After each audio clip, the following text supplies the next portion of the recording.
Okay, this is Daisy Berry, and this is my first video. And I would like to start my videos about like conspiracies because they're so interesting, I think. And hopefully you guys tune into the end, which I really don't expect because I only have like 71 subscribers, but I still have to speak out about this. So Manon from Katseye is having a hiatus, and it was just a few days ago.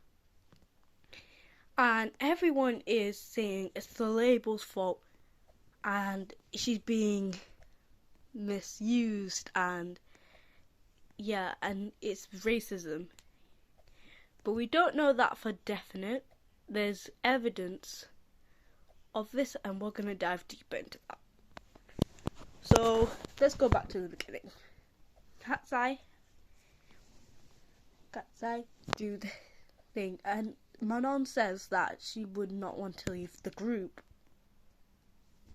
and be at fault for breaking the hearts of her fans.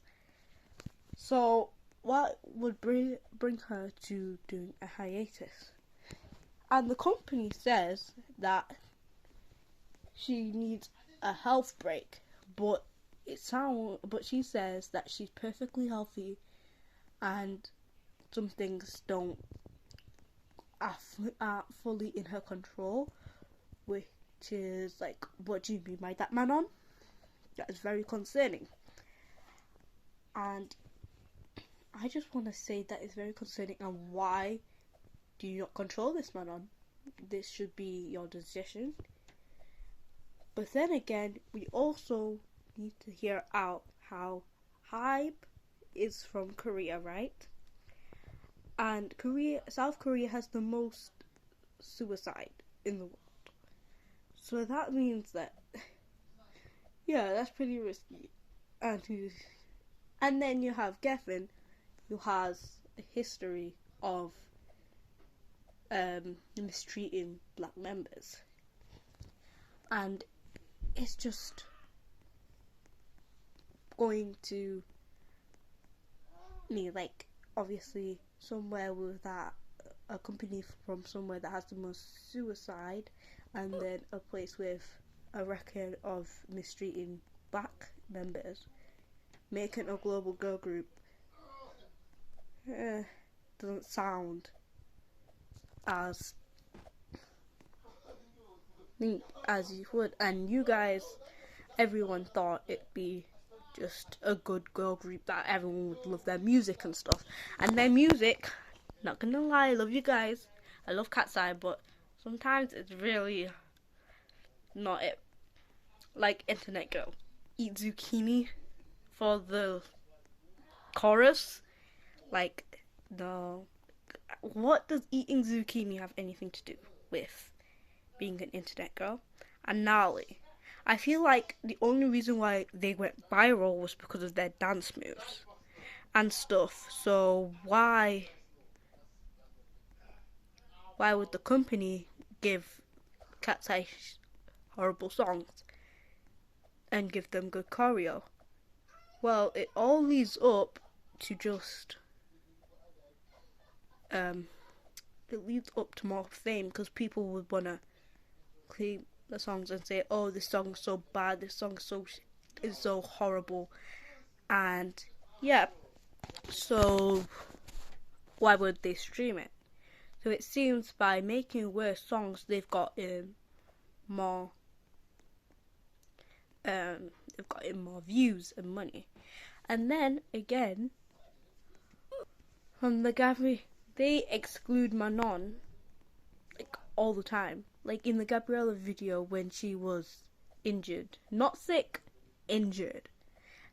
And Lara got injured during the Game Boy shoot, and she had separate scenes, and you couldn't even tell that she hurt herself and had an injury. So it sounds like they've been mistreating her from the beginning, but we just didn't see it like that. And then Daniela's dad writing comments under videos about this, saying saying about Cat's a lighthouse, the show must go on. If it was Daniela in that situation, you'd probably be like, oh, boycott Cat's Eye, come on. You'd be so against the labels, but since it's Manon, he's going completely crazy writing things. In general, we don't know if it's actually his account, so we don't know if it's completely him or someone hacked his account or something. And yeah, and then you have him also commenting, someone saying, oh yeah, Cat's Eye is 6, and then he says 5's okay too. And Megan also had a hiatus, but he'd never said anything about, oh, Cat's Eye's 5, Cat's Eye's this. But when Manon does it, he suddenly has a huge opinion and place in this, which really gets me angry. And I'm like, why just Manon? And then the Lisa stuff saying, oh, about how she has an advantage of being a Latina, about her hips, and that's disgusting. Well, maybe it's someone thinks, but we still don't know for sure if it's actually Daniela's dad. So then we're going to move back to Manon. And then we're going to go back and say that the company, about Manon liking posts about company mistreatment and stuff, and liking and unliking them. Like, the company's still controlling her. And I'm saying that it's not making sense. How they're saying, oh, it's completely her decision, and she's liking stuff about being forced out. But I love how all the women, feminist, black female artists are now coming and giving Manon advice. I love how she's following them and seeking for advice instead of just keeping it all in.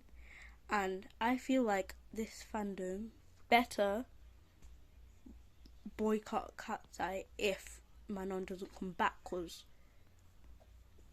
yeah, it's a 6-member group, 5 is not okay, and you guys have been singling her out. Like the Glossier, that was one of their biggest collabs, and then Manon goes the next day and takes a picture with herself. And the Monster High dolls, they tried to make Manon's doll the least sold. And also Dream Academy, when they framed her as lazy, selfish, and then they debut her in a group anyway, and then just start singling her out, making us fall in love with her, and then singling her out, framing her as lazy.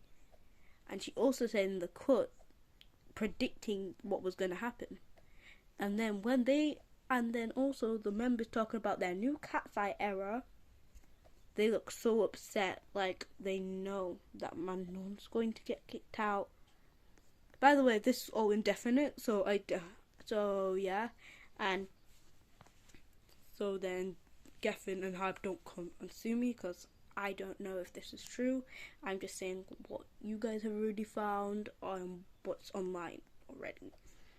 And I just want to say, guys, if Manon doesn't come back and she is forced out by the company, I am going to help boycott Cat's Eye, because Manon's my bias, if it's not obvious. And if she left, I'd be like, what's the point of Cat's Eye anymore for me? Because we all like Cat's Eye for one specific reason or one specific person. I love everyone there. I still want to support the girls, and I think they should go and launch their own music careers if they still want to have this idol life. And Hype and Geffen collabing sounded really good, but now you can see how it sounds very, you can hear how the most suicidal Places song company and Geffen Studio collabing was a bad idea, but it sounded so promising for a global girl group, and then kicking out the only African member. In my opinion, I think this is true, but Hybe and Geffen, please don't sue me because I'm saying this is indefinite. There's no complete evidence on this, and yeah, it seems like the whole plan was to single man on out. This is indefinite. If you have different opinions, please just don't hate on my videos, please. And goodbye, guys.